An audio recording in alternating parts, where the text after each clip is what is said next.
Hi everyone, welcome back to Valley View Flower Farm. I thought I'd do a quick chat today about Campanula, and you'll hear the helicopter in the background. Our neighbour's getting his weeds sprayed with the chopper, so sorry about that interference. But I thought I'd talk about Campanulas and how I use them as cut flowers and how they'd be great additions to any garden, whether you're cutting flowers or not. Especially at this time of year when things are starting to heat up. So our spring flowers are just about done and our summer flowers are not ready yet, they're just still seedlings. So always looking for something that you can plant and harvest during that hungry gap, I think they call it. So there's about 400 species of Campanula available. I've got a few and they've been great for me, so I'd like to share them with you, and I'll talk about where I get my seed from, how I grow them, and how you can add them to your garden. Before we get started though, I just thought I'd take a minute and show you a bit of my garden around my house, which is separate to that of where I grow my cut flowers, just to show you what things are looking like now at the end of spring. It's been quite warm, like I said, 30 degrees today, and quite dry. So here's what's flowering now.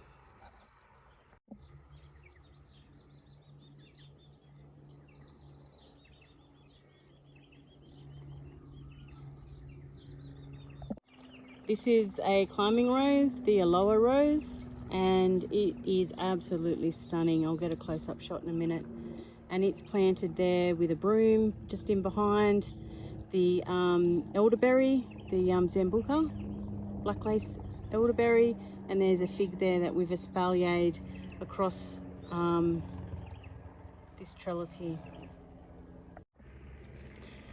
So below that rose there, I have an island bed here with some climbing roses, and the red one is Mr. Lincoln, which is my dad's favourite red rose. So I've got that planted in a few spots in the garden, underplanted with some salvias and some foxgloves. There's some dahlias also in this garden that haven't come up yet.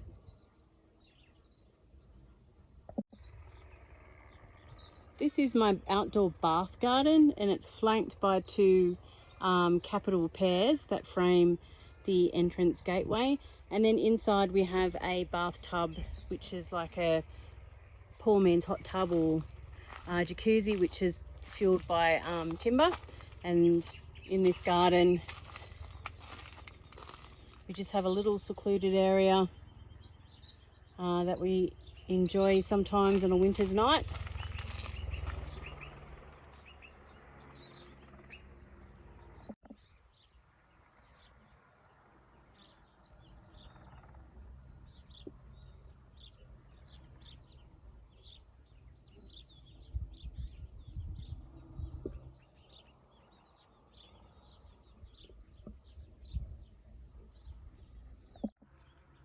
So in this part of the garden, this is lower than the house, I've got this beautiful pin oak, which will be absolutely massive, and it's going to provide some much needed shade to the garden. And what I have growing underneath it, and hopefully up into the tree, as you can see there's a ladder here, I've got a clematis growing up into the pin oak, and it's just started to flower now.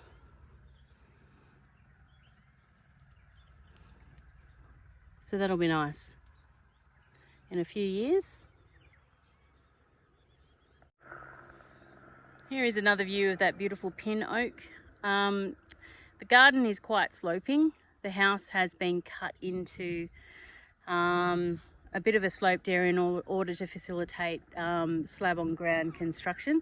So we've used rock off the farm and rock that was dug out when we built our house in order to provide a bit of hard landscaping and to provide some terracing in the yard. We have a big lawn around our house, and that's mostly for the kids to play cricket on, but also for snakes. So we do get quite a few snakes here, and it's nice to always have that big pathway, big areas of maintained lawn.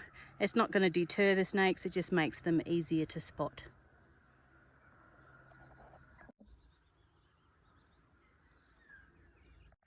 Lots of climbing roses, lots of clematis.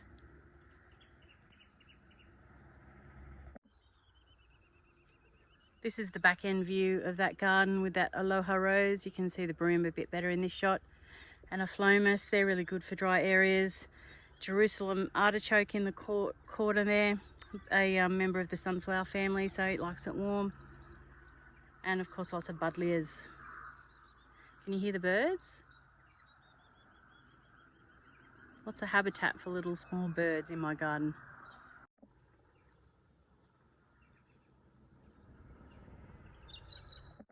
As part of the terrace, we have a fire pit area that we use.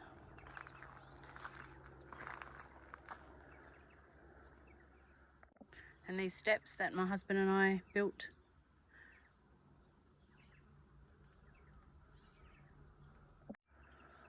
That grapevine, it's an ornamental grape, is absolutely essential during summer to provide summer shielding to those windows across the eastern and northern side of the house.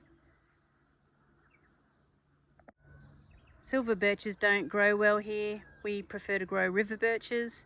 They're a little bit hardier, a little bit more drought tolerant. Another grapevine along the western side. This one was only established last year, so it still needs to mature a bit. Even though we have really wide verandas, the sun on the western side can be punishing in summer, so any extra shade protection always helps.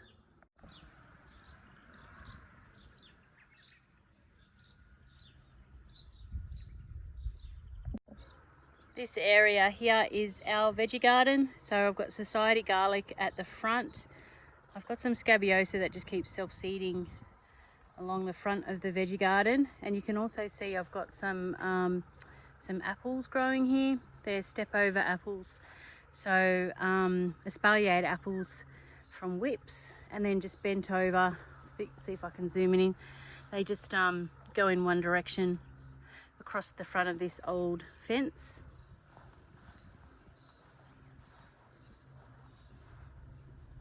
And then the same across the other side. I've had the ducks out today, so they've made a bit of a mess, but some mosaics here that my mum has done for me. So not a lot going on in the veggie garden at the moment. I should have my tomatoes in. They're all in the greenhouse. The mesh you can see in the beds is a green manure crop, which we grew over autumn and winter, which we just pull up and lay on top of the beds, and it adds organic matter. There's some rhubarb and some thyme, some perennial leeks, and that's about it, and some asparagus that's gone to head, strawberries and a grapevine along the back, but that's it for the moment. I will have tomatoes and zucchinis and all the rest going in very soon.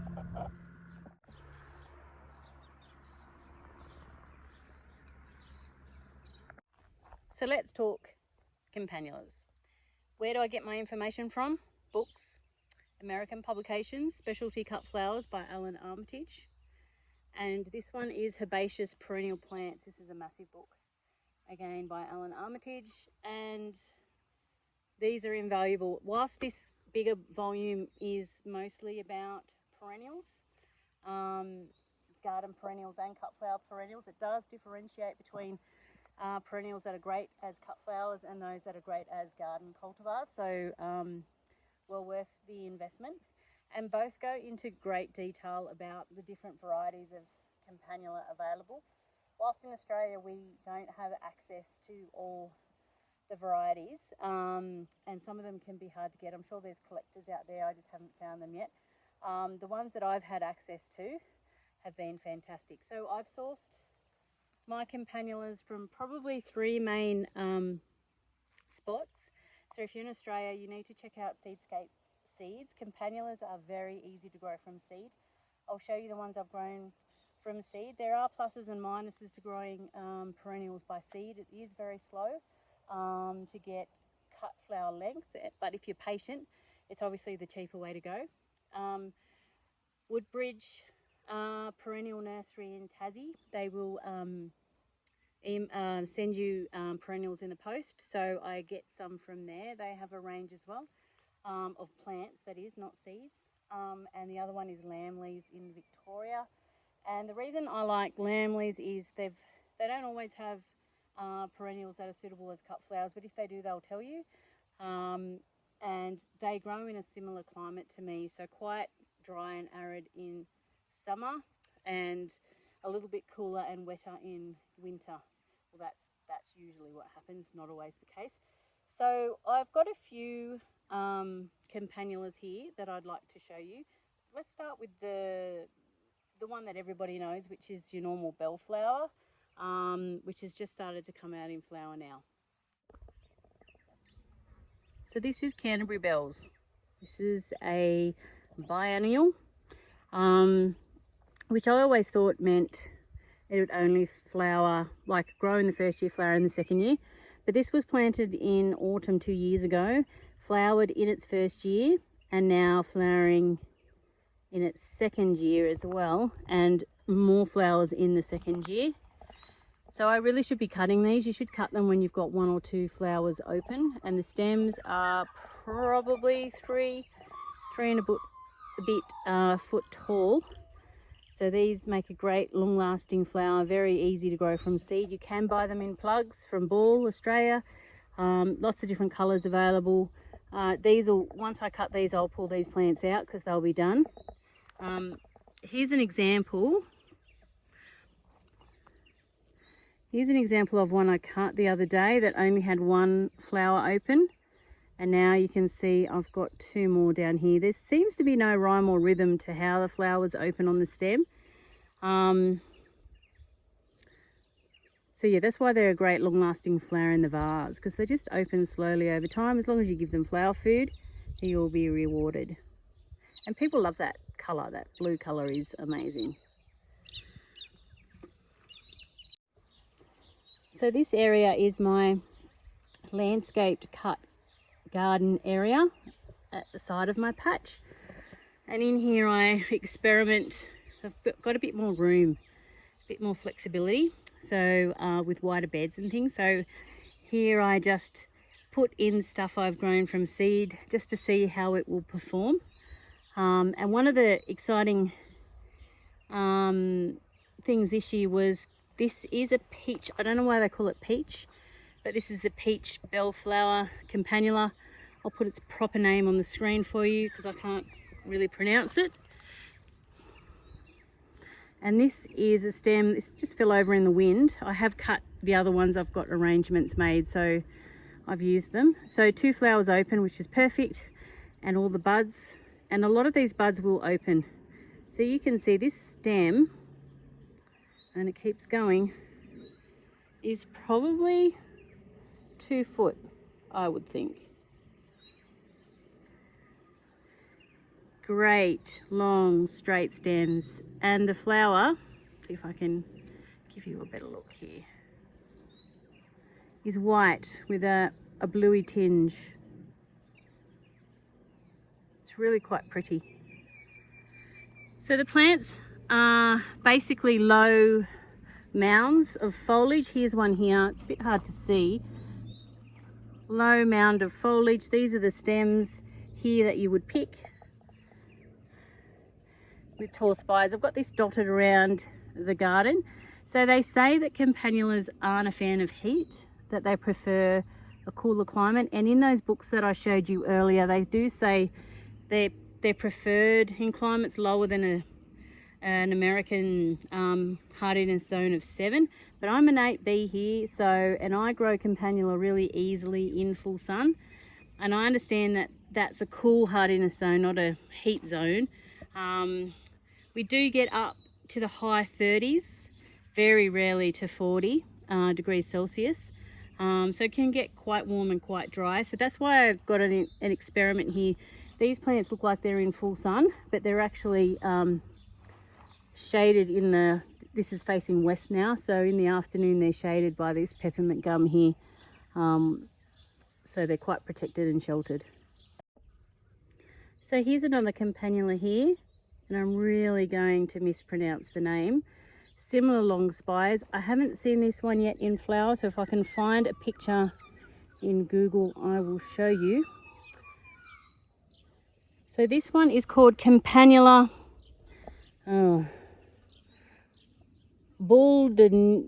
Denag. I have no idea. So 60 centimeters tall, full sun. This is from Woodbridge Perennial Nursery. So I'll find the picture on their website and I'll put it up. So this one is, I planted this, I suppose in autumn. So this is the first time flowering for me. I'll put the name up on the screen of this variety of Campanula. This has got a double bell. These ones are okay for cut flowers. The stalks might get longer maybe next year. These stems are really quite thin and the flowers do tend to face down a little bit. But I did put them in posy jars on the weekend for a market and people were really drawn to them, especially because of that colour.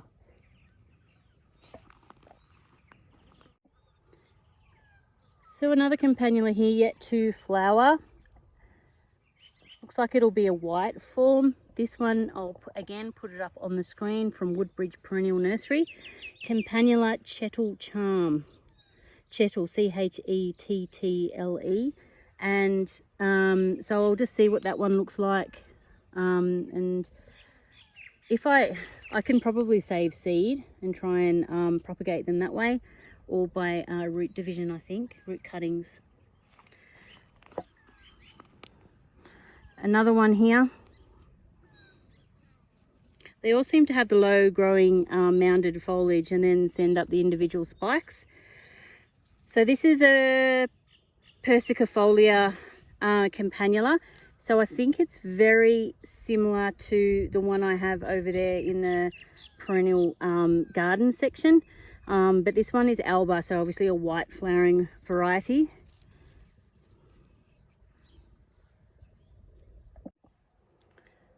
So this one here is a little bit difficult to see. And it's not flowering, but I do have pictures of it flowering. I have cut, you can see, I have cut all the flowers off. They are really long, tall, beautiful purple stemmed bell flowers.